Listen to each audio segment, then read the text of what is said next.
Lampung menuntut agar program MBG tetap dilanjutkan. Aksi ini dipicu kekhawatiran karena muncul isu kalau program MBG akan diberhentikan imbas dari korupsi yang dilakukan pimpinan Badan Gizi Nasional dan kroni-kroninya. Aksi dukungan terhadap program MBG juga digelar di kantor Gubernur Nusa Tenggara Barat. Warga yang tergabung dalam Aliansi Rakyat Nusa Tenggara Barat menyatakan dukungan terhadap program tersebut serta mendorong tata kelola Badan Gizi Nasional yang bersih dan berkeadilan. Kawan Minmot, cuplikan-cuplikan gambar yang baru saja kita saksikan adalah aksi damai sejumlah masyarakat pendukung program makan bergizi gratis atau MBG di DKI Jakarta, Bandar Lampung, Jember, Jawa Timur, dan Mataram, Nusa Tenggara Barat. Aksi damai serupa juga terjadi di daerah istimewa Yogyakarta, Nganjuk, dan Malang Raya, Jawa Timur, serta Riau dan Kepulauan Riau. Para peserta unjuk rasa pendukung MBG ini pada umumnya merupakan kaum ibu serta para petani dan nelayan yang notabene adalah masyarakat kelas bawah. Mereka meminta agar MBG dilanjutkan karena mereka sudah merasakan manfaat program ini. Mereka khawatir program MBG akan dihentikan lantaran adanya kasus korupsi yang melibatkan para petinggi Badan Gizi Nasional. Kekhawatiran itu tampaknya juga muncul akibat maraknya aksi-aksi unjuk rasa mahasiswa dari waktu ke waktu yang salah satu tuntutannya adalah menghentikan program MBG. Gambar-gambar ini kami tampilkan sekadar untuk mengingatkan bahwa aksi-aksi demo mahasiswa yang menuntut agar MBG dihentikan sebenarnya tidak mewakili keinginan sebagian besar masyarakat. Karena banyak masyarakat yang merasa sangat terbantu dengan adanya program MBG. Mereka adalah para orang tua yang kurang mampu, para petani, para nelayan, dan para pelaku usaha mikro, kecil, dan menengah atau UMKM lokal yang hasil usahanya langsung diserap oleh program MBG setiap hari. Aksi unjuk rasa masyarakat pendukung MBG memang tidak seriuh aksi-aksi unjuk rasa mahasiswa yang menentang MBG karena mereka tidak memiliki kultur demonstrasi. Namun yang jelas mereka adalah penerima manfaat MBG langsung maupun tidak langsung. Sedangkan para mahasiswa penentang MBG adalah mereka yang memang tidak memerlukan program ini dan atau bisa jadi karena mereka secara usia dan tingkat pendidikan bukan target penerima manfaat MBG. Sementara anak-anak sekolah penerima MBG adalah anak-anak yang gizinya atau nutrisinya kurang mencukupi. Antara lain, karena ketidakmampuan orang tua mereka menyediakan makanan bergizi. Untuk memenuhi kecukupan gizi anak-anak itu, pemerintah harus melakukan intervensi agar mereka bisa menyerap pelajaran di sekolahnya dengan baik, karena perutnya sudah terisi. Banyak di antara anak-anak itu yang pergi ke sekolah dengan perut kosong lantaran tidak tersedia makanan untuk sarapan pagi di rumahnya.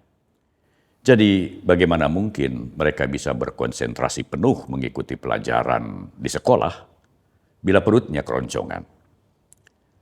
Penasihat khusus Presiden bidang komunikasi, Hasan Nasbi, dalam podcast cumi-cumi.com menyarankan agar para mahasiswa penolak MBG melihat langsung kenyataan ini sebelum menggelar aksi demonstrasi besar-besaran menentang MBG. Di antaranya dengan mengunjungi sekolah-sekolah penerima MBG guna menyerap langsung situasi yang ada. Ya kan, tapi teman-teman mahasiswa juga harus introspeksi diri kan. Ketika mereka demo minta hapus MBG, ada anak-anak kecil datang ke lokasi demo bilang kami mau berjuang supaya MBG tidak dihapus gitu loh. Jadi ya pintar-pintar juga lah membaca situasi di luar kelompok mereka. Di luar kelompok sendiri. Anda di antara kelompok Anda diskusi-diskusi mungkin Anda mendapatkan sebuah kesimpulan. Tapi begitu Anda mencoba keluar, bicara dengan orang lain, mungkin saja itu yang sedang Anda suarakan itu bertentangan dengan kepentingan orang lain juga. Nah ini kan seninya mengelola kepentingan, makanya kita nggak bisa sok-sokan.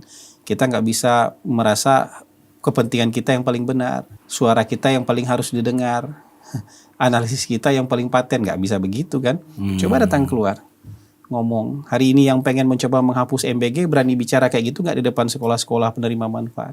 Berani bicara begitu nggak di depan anak-anak murid, siswa-siswa yang menerima manfaat itu yang selama ini baik manfaat yang mereka terima, berani bicara kayak gitu? Jadi keluar dari bubble kita. Jangan kemudian menyimpulkan sesuatu berdasarkan informasi yang ada di dalam bubble kita aja. Coba keluar dari bubble kita, buka pintu, ketemu sama orang, ngobrol. Benar nggak ini aspirasi seluruh masyarakat? Apa aspirasi kita-kita aja yang suka duduk diskusi ini gitu? Masyarakat menginginkan program ini, cuma memang harus ada perbaikan-perbaikan. Kalau perbaikan kita semua paham itu, dan pemerintah sedang lakukan perbaikan besar-besaran untuk itu. Program makan bergizi gratis bukan satu-satunya program yang hanya ada di Indonesia. Bahkan dalam urusan pemberian makanan bergizi untuk anak-anak sekolah, Indonesia tertinggal 30 tahun dari sejumlah negara lainnya yang sudah terlebih dulu memberikan makanan gratis untuk para siswa sekolahnya. Sudah lebih dari 100 negara menyelenggarakan program serupa sejak puluhan tahun lalu. Dan negara-negara penyelenggara program makan bergizi gratis itu bukan hanya negara-negara kaya seperti Jepang, Amerika Serikat, Brazil, atau Republik Rakyat Tiongkok, tetapi juga negara-negara berkembang seperti India yang pendapatan per kapita per penduduknya lebih rendah dari Indonesia. India sudah mulai menyelenggarakan program makanan bergizi untuk anak-anak sekolahnya yang disebut Midday Meal sejak tahun 1995, dan Indonesia baru memulainya pada awal tahun 2025. Program MBG tidak hanya membantu pemenuhan gizi anak-anak sekolah, ibu hamil, ibu menyusui, dan anak-anak balita, tetapi juga telah membuat roda perekonomian rakyat di pusat dan daerah berputar lebih cepat, sehingga bisa meningkatkan taraf hidup para petani, nelayan, dan UMKM lokal yang hasil usahanya langsung terserap oleh MBG setiap hari. Dari 900 miliar rupiah anggaran MBG per hari, ada sekitar 600 miliar rupiah berputar di kalangan petani, peternak, dan nelayan, sehingga membuat roda perekonomian di tingkat bawah berputar kencang dan berkontribusi pada pertumbuhan ekonomi nasional. Lalu ada sekitar 142.000 UMKM yang hasil usahanya terserap MBG, dan ada sekitar 1,28 juta tenaga kerja yang terlibat dalam penyelenggaraan MBG yang melayani 374.175 sekolah di berbagai wilayah di Indonesia. Artinya, jika program MBG dihentikan, akan ada sejumlah besar petani, peternak, dan nelayan kehilangan sebagian besar pendapatannya. Lalu sekitar 1,28 juta orang yang sekarang bekerja di dapur-dapur MBG akan kehilangan pekerjaannya. Dan 142.000 UMKM akan berkurang drastis penghasilannya. Di sisi lain, tak sedikit anak sekolah dari berbagai daerah yang menulis surat kepada Presiden Prabowo Subianto untuk menyatakan terima kasihnya atas MBG yang telah mereka terima dan meminta kepala negara agar tidak menghentikan program tersebut. Permintaan seperti itu juga disampaikan langsung kepada Presiden saat Presiden melakukan kunjungan dinas ke daerah-daerah. Bahwa tata kelola MBG harus dibenahi, itu betul. Presiden Prabowo sudah memerintahkan para pimpinan MBG yang baru, dibantu Dewan Ekonomi Nasional dan Menteri Keuangan, untuk membenahi tata kelola MBG. Kasus korupsi yang diduga dilakukan 3 petinggi MBG sebelumnya, serta 3 orang pihak swasta yang sekarang sudah dijadikan tersangka, menjadi momentum untuk membenahi secara total tata kelola MBG. Mulai dengan menutup sementara pendaftaran SPPG baru sambil mengevaluasi SPPG yang sudah ada, hingga mengevaluasi jumlah penerima manfaat untuk memastikan apakah MBG sudah tepat sasaran. Ke depan, MBG akan lebih difokuskan di daerah-daerah 3T atau daerah-daerah tertinggal, terdepan, dan terluar. Kemudian libur panjang sekolah yang dimulai sejak pertengahan Juni hingga pertengahan Juli 2026 dijadikan momentum untuk menghentikan sementara penyelenggaraan program MBG sambil melakukan evaluasi secara intensif dan menyeluruh. Sampai titik ini, suara-suara yang menentang program MBG seharusnya tidak terdengar lagi, kecuali memang bertujuan hanya menjadikan MBG sebagai sasaran antara untuk mendelegitimasi pemerintahan Presiden Prabowo Subianto. Para penentang MBG menyebut MBG sebagai pemborosan, menyedot anggaran pendidikan dan kesehatan, dan kemudian menyebarkan kesan seolah-olah Presiden Prabowo menganaktirikan pendidikan dan kesehatan.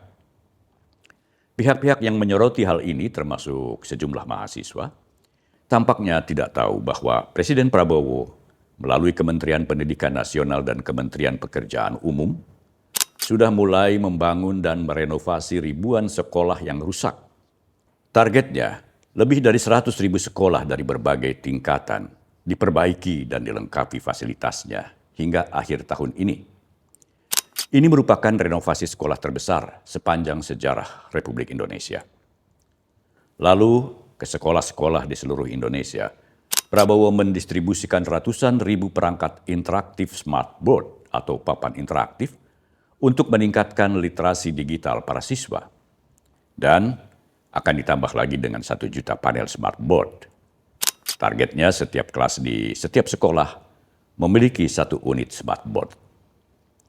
Selain itu, Presiden Prabowo melalui Kementerian Sosial sudah membangun dan mengoperasikan 166 sekolah rakyat berasrama gratis untuk anak-anak dari keluarga termiskin yang orang tuanya tidak mampu menyekolahkan anak-anaknya karena ketiadaan biaya. Prabowo menargetkan pembangunan 100 sekolah rakyat setiap tahun dengan target di akhir masa jabatannya nanti sekolah-sekolah rakyat berasrama gratis untuk anak-anak termiskin itu diharapkan sudah berjumlah 500 sekolah. Lalu di bidang kesehatan, Presiden Prabowo melalui Kementerian Kesehatan sedang membangun dan merenovasi serta memodernisasi 10.000 puskesmas di seluruh Indonesia secara bertahap, serta membangun dan merenovasi 350 hingga 500 rumah sakit umum daerah atau RSUD juga secara bertahap, dengan target setiap kabupaten di seluruh Indonesia akan mempunyai rumah sakit yang dikelola pemerintah, lengkap dengan peralatan kesehatan modern yang kualitasnya setara dengan rumah sakit besar. Itu semua artinya bahwa program MBG yang digagas dan dilaksanakan Presiden Prabowo tidak menyedot anggaran pendidikan dan kesehatan. Setiap bidang yang menyangkut kepentingan masyarakat, baik itu pendidikan, kesehatan, maupun MBG dan lain sebagainya, berjalan pada relnya masing-masing dan tidak saling mengalahkan. Kenyataan-kenyataan ini tentunya perlu dipelajari dengan seksama oleh para mahasiswa yang berunjuk rasa, agar kritik-kritik yang mereka lontarkan kepada pemerintah tidak sporadis. Pun perlu dipertimbangkan apakah tuntutannya benar-benar sesuai dengan kebutuhan sebagian besar masyarakat. Sebagai contoh, tuntutan mahasiswa yang meminta agar pemerintah menurunkan harga BBM, menyusul naiknya harga Pertamax, apakah itu mencerminkan kebutuhan sebagian besar masyarakat? Tolong dicamkan, Pertamax adalah BBM non-subsidi untuk masyarakat yang tergolong mampu, yang harga jualnya mengikuti mekanisme pasar minyak internasional. Di saat harga minyak dunia membumbung tinggi akibat konflik di Timur Tengah, harga Pertamax tidak bisa terus-menerus dipertahankan. Bahkan sekarang pun, setelah Iran dan Amerika Serikat sepakat berdamai, harga minyak dunia masih fluktuatif. Namun ke depan, jika situasi global semakin kondusif dan harga minyak dunia benar-benar turun ke harga yang terbilang normal, harga Pertamax otomatis akan kembali turun mengikuti harga pasar. Tetapi BBM subsidi seperti Pertalite, solar dan gas melon 3 kg yang disubsidi pemerintah, harganya tidak pernah dinaikkan sejak 2022 hingga sekarang. Pemerintah bahkan berjanji akan tetap mempertahankan harga BBM subsidi seburuk apapun kondisinya demi kepentingan rakyat banyak. Walaupun tak sedikit pula golongan masyarakat berpunya yang memanfaatkan program BBM bersubsidi ini. Jadi menuntut pemerintah menurunkan harga BBM setelah harga Pertamax naik, pada intinya tidak mencerminkan keinginan masyarakat banyak. Karena yang menjadi kepentingan masyarakat banyak adalah BBM subsidi yang sekali lagi tidak pernah dinaikkan harganya oleh pemerintah. Bahkan seharusnya kita bersyukur bahwa di tengah krisis energi yang sampai sekarang masih melanda banyak negara lainnya, pemerintah Indonesia terus berupaya menjaga ketahanan energi sehingga kita tidak mengalami kelangkaan energi. Mengapa tuntutan semacam itu bisa muncul di berbagai aksi unjuk rasa mahasiswa? Apakah karena mahasiswa minim literasi? Literasi yang dimaksud di sini adalah kemampuan mengolah informasi dan mengamati kenyataan yang sebenarnya.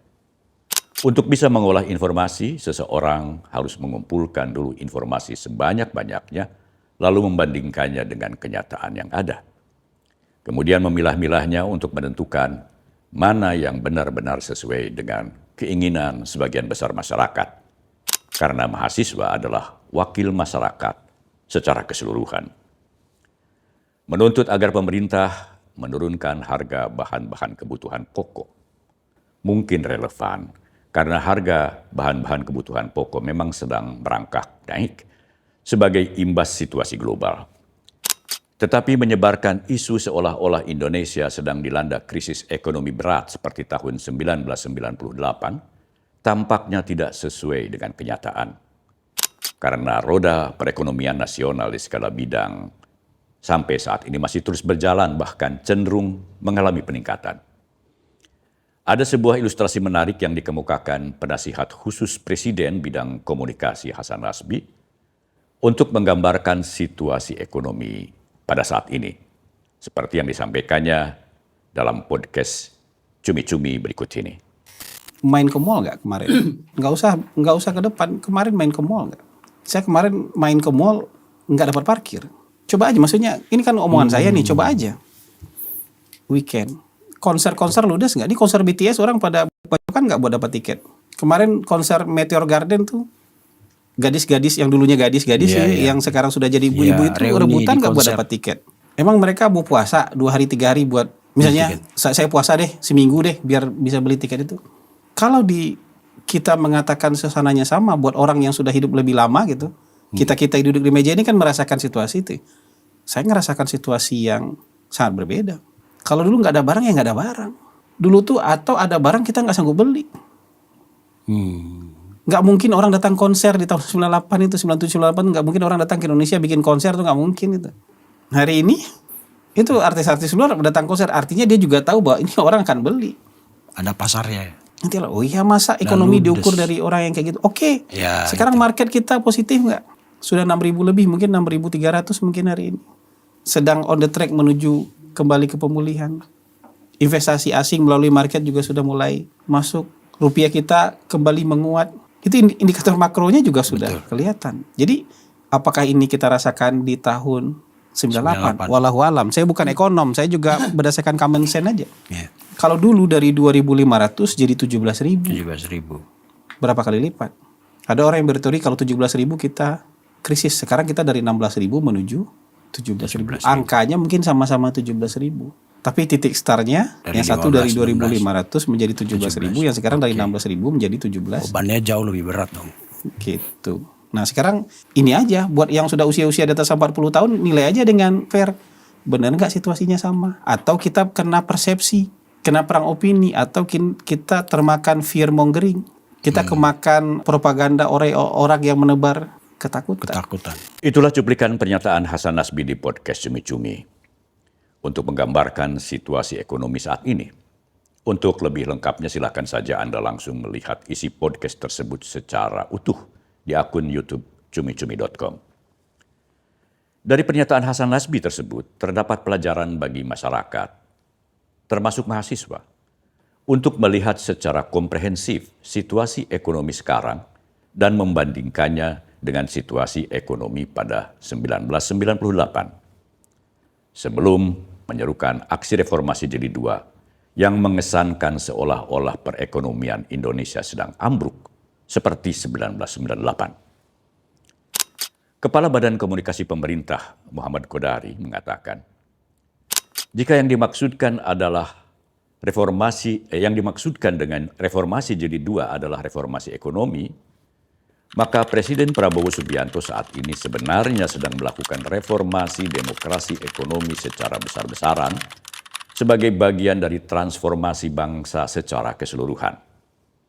Oleh karenanya menurut Kodari, Presiden Prabowo pantas disebut sebagai pemimpin reformasi jilid 2. Hal ini disampaikan Kodari dalam sebuah dialog yang ditayangkan kanal YouTube Sinkos Indonesia. Keren ya, jadi ada demo, tagline-nya reformasi jilid 2 ya, reformasi 98 jilid 2. Saya lihat tuntutan-tuntutan yang keluar. Lalu saya katakan begini, sebetulnya kalau kita letakkan dalam konteks yang sesungguhnya, maka Pak Prabowo itu adalah pemimpin reformasi jilid 2. Kenapa saya katakan demikian? Karena jilid 1 itu sebetulnya lebih banyak reformasi mengenai tatanan politik. Kita lihat dari perubahan-perubahan yang terjadi pada tahun 98 ya. Misalnya yang paling menonjol dari 98 itu. Ya ada otonomi daerah, ada DPD, MPR bukan lagi menjadi lembaga yang tertinggi. Kemudian ada hak-hak dari hak asasi yang diperkuat. Intinya kalau kita lihat secara kasat mata, perubahan-perubahan yang terjadi pada 98 itu saya kira kita semua sepakat ya, itu adalah perubahan-perubahan politik. Partai politiknya jadi banyak kan, dan dari pemilu ke pemilu terjadi pergantian pemenang partai politik. Tetapi sesungguhnya kalau kita bicara mekanisme ekonomi dan tatanan ekonomi itu tidak terjadi perubahan, dan yang kemudian berlangsung selama 25 tahun ini justru yang terjadi adalah pemburukan. Karena apa? Karena kita lihat bahwa ini yang ngasih data yang terus terang kami di kabinet yang paling banyak membukakan mata kami mengenai situasi dan kondisi ekonomi itu adalah Pak Prabowo. Jadi kesimpulan saya ini datang dari saya mengakui bahwa saya terbuka wawasan bahwa oh iya, perubahan kita itu banyak terjadi selama ini di politik, tetapi dalam soal ekonomi itu belum terjadi, itu oleh karena Pak Prabowo. Jadi kata Pak Prabowo, ada sesuatu yang salah di sini. Iya, ada terjadi suatu pelebaran kesenjangan ekonomi. Nah, begitu ditelusuri lagi, salah satu biang keroknya adalah satu nih yang saya lihat ya, bahwa di hulu ternyata ada penguasaan lahan-lahan sumber daya alam, sumber daya ekonomi seperti tambang, seperti kemudian kebun sawit ya, pada segelintir orang yang sebetulnya tidak jadi masalah kalau tidak terjadi penyelewengan-penyelewengan.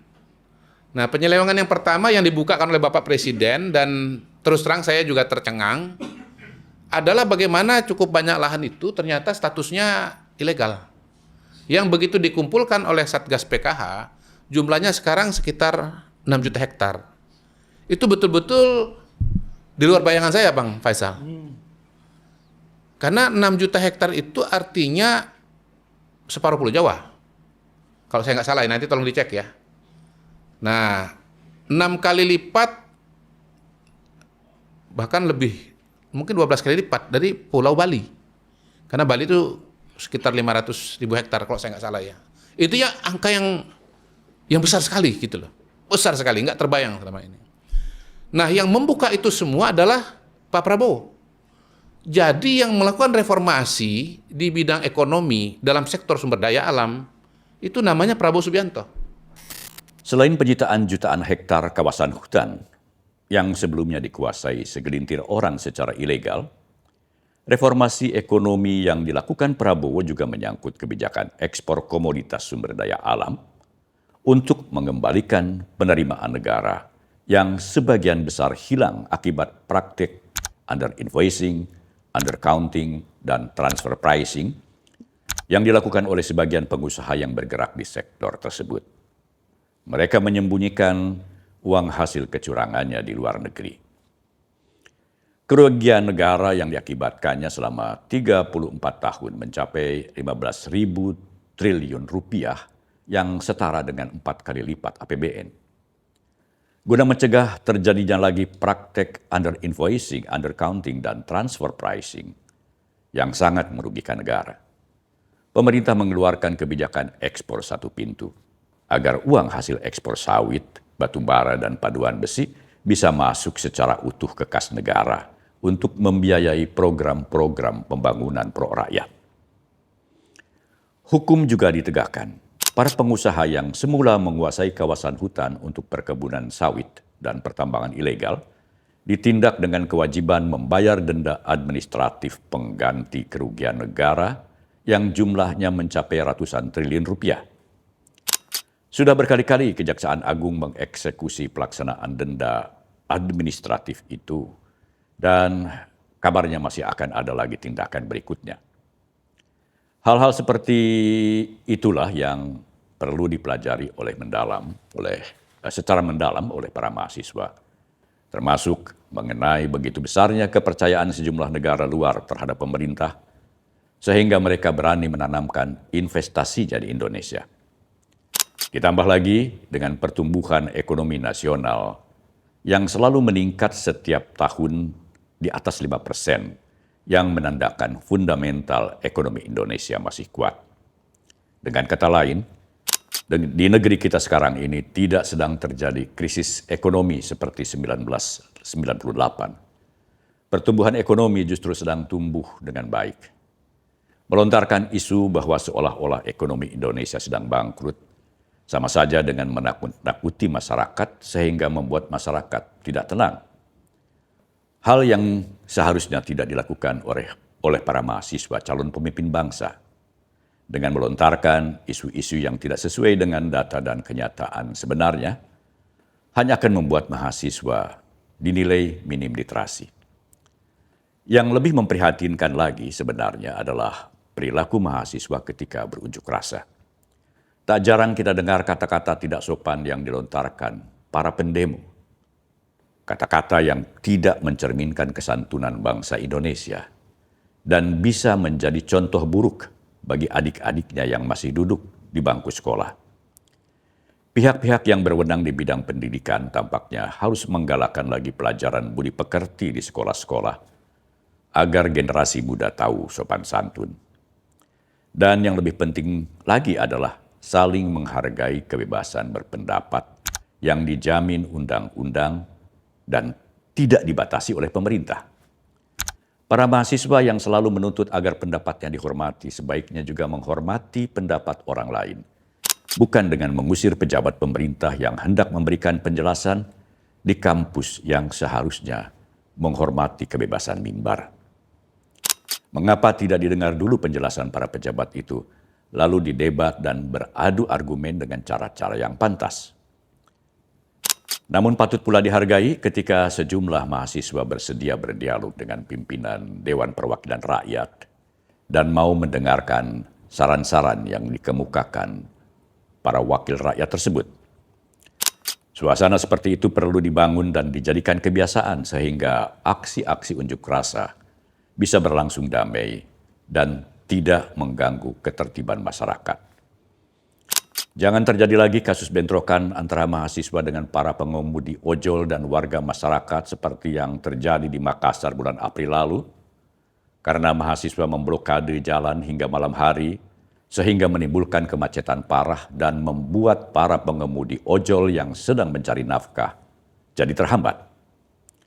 Hargailah warga masyarakat yang sedang mencari rezeki untuk keluarganya, karena merekalah yang seharusnya dibela para mahasiswa, bukan para elit politik yang gemar mendelegitimasi pemerintahan Prabowo Subianto, bukan pula para koruptor dan mafia yang kini terganggu kenyamanannya akibat tindakan-tindakan Prabowo, sehingga mereka melawan dengan segala cara.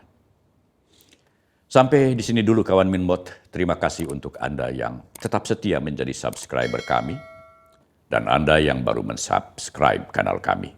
Juga terima kasih untuk Anda yang sering memberikan like dan komentar. Salam Minmot.